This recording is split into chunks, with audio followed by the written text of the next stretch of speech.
значи се работи за неподвижни лица кои што се чуваа во домашни услови, побараа итна помош, мислам тука нема збор, нема проблеми, нашите екипи се секогаш спремни,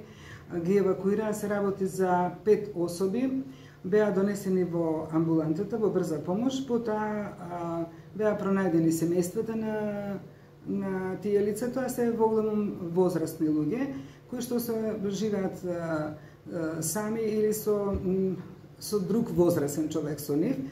беа донесени во амбулантата наша, во брзата помош, ние имаме тука услови, седеа неколку сати, ги пронајдовме семејствата, ги разнесовме по нивните домови, така да тие лица беа спасени на време,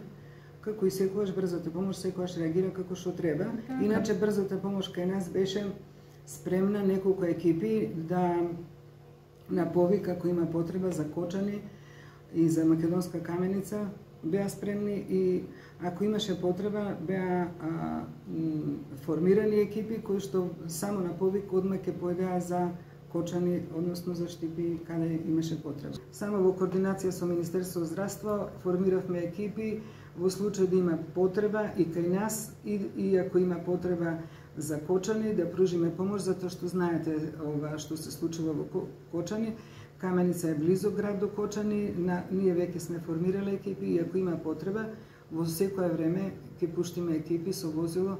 за испомош.